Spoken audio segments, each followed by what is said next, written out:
بے شک وہ لوگ جنہوں نے تکذیب کی آیات کی، ہماری آیات کی، وَاسْتَكْبَرُوا عَنْهَا، اور انہوں نے تکبر کیا ان سے، کن سے؟ آیات سے، تکذیب بھی کی اور تکبر بھی کیا۔ تو اس کا مطلب تکذیب اور تکبر دو الگ الگ چیزیں ہیں۔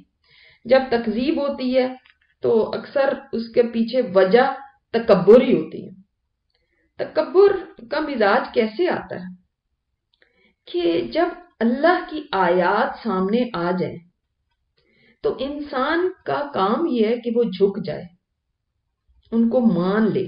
لیکن ہوتا کیا ہے جب آیات آتی ہیں تو آیات ظاہرہ آسمان سے تو ٹپک کے نہیں آ رہی، وہ تو کسی انسان کے اوپر ہی اتاری جاتی ہیں اور اس انسان کی زبان سے ادا ہوتی ہیں۔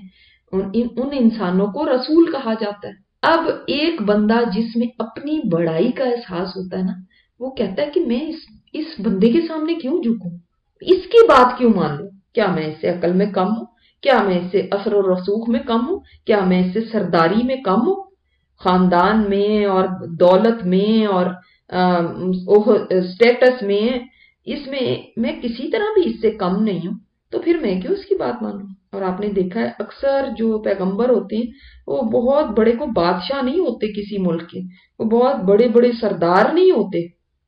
اب ان کو سوسائٹی میں جب وہ اللہ کا پیغام لے کر آتے نا تو اس طرح سے ان کو سیریس نہیں لیا گیا۔ اور خاص طور پہ کون نہیں سیریس لیتے تھے؟ مترفین، جو خوشحال لوگ ہوتے تھے، جن کے پاس آسائشیں ہوتی تھی، جن کے پاس مال و دولت ہوتا تھا، وہ کہتے تھے ہم ان کی بات کیوں مانیں؟ وہ جھٹلا دیتے تھے، اور جھٹلانے کے پیچھے کیا ہوتا تھا؟ ان کا تکبر، اپنی بڑائی۔ اور یہ چیز کیونکہ انسان چاہتا ہے کہ وہ اس کو کچھ چیزیں منع نہ کیا جائے، اس کو ریسٹرکشنز اچھی نہیں لگتی۔ کوئی اس کو کہے یہ چھوڑ دو، یہ مت کرو، جو تم اتنے عرصے سے کر رہے ہو یہ غلط ہے، اس کو پسند نہیں آتا، اور فوراً اس کی انا جاگ جاتی ہے اور وہ کہتا ہے کہ تم کون ہوتے ہو مجھے کہنے والے؟ کہ فرمایا لا تفتح لهم ابواب السماء، ان کے لیے آسمانوں کے دروازے نہیں کھولے جائیں گے۔ کیا مطلب آسمانوں کے دروازے نہیں کھولے جائیں گے؟ کیا اس سے کوئی فرق پڑتا ہے کسی کے لیے آسمان کے دروازے نہ کھولے جائیں؟ اس کے تین معنی ہیں۔ ایسے لوگوں کے ساتھ کیا ہوگا کہ نمبر 1، ان کے اعمال جو ہیں وہ آسمان کی طرف نہیں چڑھتے، یعنی وہ کچھ اچھائی، اچھے کام، کچھ نیکیاں بھی کر لیں جن کو وہ نیکی سمجھتے ہیں، آپ کو پتہ ہے نا یہ اعمال بھی آسمان کی طرف جاتے ہیں۔ ہر انسان کا نیک عمل اوپر جاتا ہے، نیکیاں اوپر کو چڑھتی ہیں اور وہاں پہ قبولیت کا شرف پاتی ہیں۔ تو ان کے لیے دروازے ہی نہیں کھلیں گے تو کیا قبول ہوں گی؟ ریجیکٹڈ، کچھ بھی کر لیں۔ اللہ تعالیٰ کو پرواہ نہیں ہے ایسے لوگوں کی نیکیوں کی بھی جو اللہ کی آیات کوئی کچھ نہیں سمجھتے۔ نمبر 2، ان کی دعائیں آسمان کی طرف چڑھتی ہیں لیکن ان کی دعاؤں کے لیے بھی دروازے نہیں کھلتے۔ انسان دعا کرے لیکن دروازے ہی نہیں کھل رہے، قبولیت تو وہاں ہونی ہے اوپر، تو جب دروازے نہیں کھلیں گے تو یعنی دعا قبول نہیں ہوتی۔ نمبر 3، ان کی جب موت آتی ہے تو ان کی روحیں بھی اوپر کو جب لے جائی جاتی ہیں تو ان کے لیے آسمان کے دروازے نہیں کھولے جاتے، دھتکار دیا جاتا ہے ان کے نیک اعمال کو۔ اللہ کو کوئی ضرورت نہیں ہے تم یہ جو کام کر کے دکھا رہے ہو، کچھ نہیں اس کو چاہیے، کیونکہ تم اللہ کی آیات کو جھٹلاتے ہو، تم تکبر کرتے ہو، تم دعائیں کرتے ہو، اللہ تعالیٰ نہیں قبول کرتا۔ ہماری روحیں وہ ہوں جن کو ویلکم کیا جائے وہاں پہ، جیسے یہ میں نے آپ کو بات بتائی کس طرح ویلکم، کتنا پیارا ویلکم کیا جا رہا ہے، کتنی خوش آمدید ہے، کتنا پیارا نام بتایا جا رہا ہے، کہاں تک انسان کا نام پہنچتا ہے۔ بندہ اس دنیا میں اپنے نام کے چکروں میں کتنا رہتا ہے، میرا نام ہو جائے، میرا نام ہو جائے۔ اگر وہ نیک ہے تو مرنے کے بعد فرشتوں تک میں اس کا نام پکارا جائے گا۔ اب دیکھو کیسے اس کی عزت افزائی کی جا رہی ہے، وہاں تک 7ویں آسمان تک اس کی روح جاتی ہے۔ اور فاسق، فاجر، گناہگار اور اللہ کی آیات کے ساتھ تکبر کرنے والا اور خود کو بڑی چیز سمجھنے والا اور اللہ تعالیٰ کی آیات کو خاطر میں نہ لانے والا، ان کو حقیر سمجھنے والا، اپنی عقل کو اونچا سمجھنے والا، ایسے انسان جب دنیا کی آخری گھڑی ہوتی ہے تو اس کے پاس سیاہ چہرے والے فرشتے آتے ہیں آسمان سے ان کے ساتھ ٹاٹ ہوتا ہے، اس کی نگاہ تک اس کو ایسے ہی فرشتے نظر آتے ہیں، اتنے خوفناک چہروں والے، یعنی اسی وقت سے ہی اس کو پتہ چل جاتا ہے کہ آگے میرے ساتھ ہونے کیا والا ہے، کوئی پلیزنٹ اس کا ایسا ایکسپیرینس نہیں ہوتا۔ پھر ملک الموت آ کے اس کے سہانے بیٹھ جاتا ہے اور فرماتے ہیں اے خبیث روح، اللہ کی ناراضگی کی طرف چل، اس کے غصے کی طرف چل۔ اب ایسا میسج سن کے کون سی روح ہے جو چلنا چاہے گی، جس کو آگے پتا ہو کہ شامت آنے لگی ہے، میرے لیے آگے سزا رکھی ہوئی ہے، اللہ کی ناراضگی ہے، یہ سن کے وہ روح جو ہے نا وہ جسم میں چھپنا شروع ہو جاتی، جیسے کوئی بھی مجرم، پولیس آ جائے باہر، پولیس کھڑی اور کو نکلو باہر، تو وہ کیا کرے گا؟ گھر کے کسی کونے میں چھپنا چاہے گا نا کہ مجھے پکڑے نہ اب یہ۔ اب وہ باہر اناؤنس کر رہے ہیں کہ نکلو باہر، تم، ہم نے گھیر لیا چاروں طرف سے، مگر وہ نکلنا نہیں چاہتا، وہ گھر میں کہیں پہ بھی جا کے چاہے گا کہ میں چھپ جاؤں، ان کے ہتھے نہ چڑھوں۔ تو یہ روح بھی چھپنے لگتی ہے۔ اللہ تعالیٰ معاف کرے کہ کتنی میزریبل سچویشن ہے یہ۔ اللہ تعالیٰ ایسے انجام سے ہمیں بھی، ہماری نسلوں کو بھی محفوظ رکھے۔ تو ملک الموت زبردستی گھسیٹ کے نکالتا ہے اس کو۔ اسی وقت وہ فرشتے جو ملک الموت کے ساتھ آئے ہوتے ہیں، وہ ان کے ہاتھ سے یہ روح ایک پلک جھپکنے میں لے لیتے ہیں اور وہ جہنم سے جو وہ ٹاٹ لائے میں اس میں لپیٹ دیتے ہیں۔ ابھی دیکھیں جہنم میں پہنچا نہیں ہے، لیکن یہیں سے اس کے ساتھ وہ انجام ہونے لگا کہ نہایت گندی سڑی ہوئی بو اس میں سے نکلتی ہے۔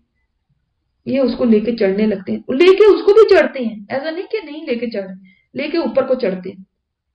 اب فرشتے، جو بھی فرشتوں کے گروہ ہوتے ہیں، وہ ان کو ملتے ہیں، پوچھتے ہیں یہ ناپاک روح کس کی ہے، یعنی جس کی اتنی گندی بو آ رہی ہے؟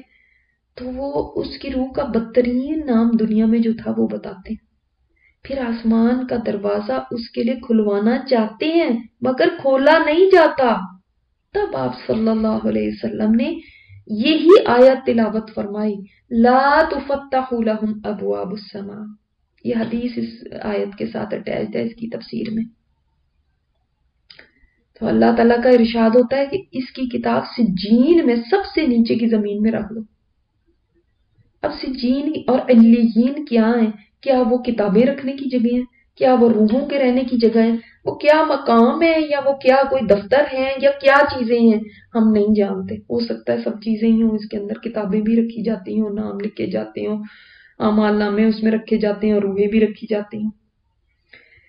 پھر اس کی روح وہاں سے پٹخ دی جاتی ہے، آسمان سے پھینک دی جاتی ہے۔ استغفر اللہ۔ پھر آپ صلی اللہ علیہ وسلم نے وہ تلاوت فرمائی آیت کہ جس نے اللہ کے ساتھ شرک کیا گویا وہ آسمان سے گر پڑا۔ تو اب اس کی روح اس کے جسم میں لوٹائی جاتی ہے اور اس کے پاس فرشتے آتے ہیں، اس کو آ کے اٹھا کے بٹھاتے ہیں، پوچھتے ہیں تیرا رب کون ہے؟ وہ کہتا ہے مجھے کیا پتا۔ پوچھتے ہیں تیرا دین کیا ہے؟ وہ کہتا ہے مجھے اس کی خبر نہیں ہے۔ پوچھتے ہیں بتا اس آدمی کے بارے میں تو کیا کہتا ہے جو تیری طرف بھیجا گیا تھا؟ وہ کہتا ہے کہ میں نہیں اس کا جواب جانتا۔ جس نے اللہ تعالیٰ پہ ایمان نہیں رکھا، جس نے اس دین کے اوپر چل کے نہیں دکھایا، جس نے آپ صلی اللہ علیہ وسلم کو اپنی زندگی میں رول ماڈل ہی نہیں بنایا، سنا ہوا تھا نام اور بس ڈونٹ کیئر، دین ہے نام کا ہے بس۔ وَلَا يَدْخُلُونَ الْجَنَّةَ، اور نہیں وہ داخل ہوں گے جنت میں، جنت میں بھی نہیں انٹر ہو سکتے۔ روحوں کی بھی رسوائی، روحوں کو بھی پھینک دیا جاتا ہے آسمانوں سے، یعنی روح کے ساتھ بھی کیسا سلوک ہوتا ہے جیسے کہ کسی کو دھکے دے کے نکال دیا جائے، اس کی کتنی یعنی اس کی بے عزتی ہے۔ اسی طرح روح کو پٹخا جاتا ہے وہاں سے، اور وہ جنت میں بھی داخل نہیں ہو سکتی، جنت بھی اوپر کو ہے، کب تک نہیں داخل ہو سکتی؟ یعنی یہ ایک انالوجی دی گئی ہے، جب تک کہ اونٹ سوئی کے ناکے میں سے نہ گزر جائے۔ سوئی کے ناکے میں تو دھاگا ڈالنا بھی بڑا مشکل ہو جاتا ہے، ایک وقت آتا ہے انسان کی نظر ایسی ہو جاتی، وہ یعنی اتنا سا دھاگا ہے وہ بھی اندر داخل ہونا مشکل ہو جاتا ہے، تو کہاں اونٹ داخل ہونا کبھی پاسبل ہے کہ اس میں سے اونٹ گزر سکے؟ یعنی بتایا گیا اٹس امپاسبل، یہ ناممکن ہے کہ وہ کبھی جنت میں داخل ہو جائے۔ یہ الگ بات ہے کہ ہمیں بڑا شوق ہوتا ہے بعض لوگوں کو جنت میں داخل کرانے کا، خود کا کچھ پتہ نہیں لیکن دوسروں کی بڑی فکر ہوتی ہے کہ فلاں کیوں نہیں جنت میں جائے گا، فلاں کیوں نہیں ایسا ہوگا، وہ چاہے اللہ کی آیاتوں نہ مانتا ہو، جھٹلاتا ہو، متکبر ہو، نہیں وہ تو ہم کہتے ہیں کہ آپ یہ کیسے کہہ سکتے ہیں کہ اس کے لیے جنت نہیں، تو یہ دیکھ لیں قرآن کہہ رہا ہے کہ ایسے کافروں کے لیے جنت نہیں ہے۔ انسان ایک آیت کی بھی اگر تکذیب کرتا ہے نا تو ایسے ہی ہے جیسے پورے قرآن کی تکذیب کرتی ہے۔ مثلا کوئی عورت اٹھ کے کہتی ہے میں نہیں مانتی یہ پردے وردے کی آیتوں کو اور اس کو، میں نہیں یہ سمجھتی کہ یہ صحیح ہے، ہم نہیں مانتے۔ اب ایک چیز ہوتی ہے کہ انسان کہے مجھ سے نہیں ہو پا رہا، اللہ مجھے اس کی توفیق دے، اور ایک ہوتی ہے ہم نہیں مانتے، زکوٰۃ کو ہم نہیں مانتے، یہ والا جو حکم ہے یہ میں نہیں مانتی، سود کی جو بات ہے یہ میں نہیں مانتی۔ یہ جو میں نہیں مانتی ہے نا وہ ہے تکذیب کر دینا، جھٹلا دینا۔ کیوں نہیں مانتے آپ؟ اس لیے کہ میں یہ سمجھتی ہوں، یہ ہے تکبر۔ اسی طرح ہم جزا دیتے ہیں مجرم کو۔ یہاں سے پتا چلا کہ جزا جو ہے نا، جزا کا ورڈ وہ بھلائی کے لیے بھی آتا ہے اور برائی کے لیے بھی آتا ہے۔ یعنی جزا جب ہم کہتے ہیں تو اس کا مطلب یہ نہیں ہوتا کہ اس کو اچھا ہی بدلہ ملے، جزا برے بدلے کے لیے ہوتی ہے، کیونکہ یہاں پہ دیکھیں مجرموں کے لیے آیا۔ اسی لیے جب آپ دوسرے کو کہتے ہیں نا جزاک اللہ، تو جزاک اللہ صرف کہنا کافی نہیں، اللہ آپ کو بدلہ دے، وہ بدلہ تو برا بھی ہو سکتا ہے۔ جزاک اللہ خیرن کہنا ضروری ہے کہ اللہ آپ کو اچھا بدلہ دے، ٹھیک ہے؟ کیونکہ جزا اردو میں ہو سکتا ہے ہم جزا صرف نیکی کو کہتے ہیں، لیکن عربک میں اچھے اور برے دونوں قسم کے بدلوں کے لیے جزا کا لفظ آتا ہے۔ لیے ان کے من جہنم، جہنم میں سے، مہاد ہے ایسے لوگوں کے لیے جنت میں تو داخلہ ناممکن ہو گیا، تو اب کدھر جائیں گے وہ؟ ان کے لیے کون سا ٹھکانہ ہے؟ ان کے لیے پھر جہنم ہے، جو ان کا بچھونا بھی ہوگی، ومن فوقہم غواش، استغفر اللہ، اللہم اجرنا من النار، اور ان کے اوپر بھی اوڑھنا بھی ان کی وہی آگ ہوگی، یعنی میٹرس بھی نیچے آگ کا اور اوپر کمبل یا چادر جو ہم لے کے سوتے ہیں اوپر بھی آگ۔ سورہ زمر میں اللہ تعالیٰ نے فرمایا نا ان کے لیے ان کے اوپر بھی آگ کی چھتریاں ہوں گی اور ان کے نیچے سے بھی۔ سورہ حمزہ میں اللہ تعالیٰ نے فرمایا انہا علیہم مؤصدہ، وہ ان کے اوپر بند کر دی جائے گی آگ، یعنی وہ آگ کے اندر گھرے ہوئے ہوں گے۔ جب اوپر اور نیچے کوئی چیز ہو تو اس کا مطلب اس چیز نے انسان کو لپیٹ لیا، تو آگ نے ان کو چاروں طرف سے لپیٹا ہوگا، کیونکہ نیچے بھی وہی چیز ہے اور اوپر بھی جہنم ہی ہے۔ دنیا میں بھی گرمی کے دن ہوتے ہیں، ذرا سا اے سی بند ہو جائے، پنکھا بند ہو جائے تو ہم کہتے ہیں ہائے دم گھٹ گیا، ہائے ہم سے سانس نہیں آ رہی، ہائے ہمیں پتہ نہیں جیسے قیامت ہی آ گئی ہو۔ تو کیا یہ گرمی ہے؟ 100 ڈگری ہو گیا ہوگا۔ کیا یہ گرمی ہے جس کے اندر انسان زندہ بیٹھا ہوا ہے؟ وہ آگ کیسی ہوگی جس میں نہ زندگی ہے نہ موت، نہ اس کو زندہ کہہ سکتے ہیں نہ مردہ۔ ذرا سی دیر کے لیے آگ چھو جائے، صرف چند سیکنڈز کے لیے، چند سیکنڈ کے لیے، تو انسان کی جلد کا کیا حال ہوتا ہے، اور اوپر اور نیچے آگ ہونا جس سے نکل نہیں سکتے، اس کا کیا حال ہوگا؟ جبکہ وہ آگ دنیا کی آگ جیسی بھی نہیں ہے، وہ تو اس سے 69 ٹائم زیادہ گرم ہے، یعنی یہ 1/70 حصہ ہے اس آگ کا۔ یہ تو دھو دھو کے وہ آگ جہنم کی جو ہے وہ دھو دھو کے پھر دنیا میں بھیجی گئی۔ اسی طرح ہم جزا دیں گے ظالموں کو۔ مجرموں کے لیے کیا ہے؟ جنت میں داخل نہیں ہو سکتے، آسمان کے دروازے نہیں کھلتے۔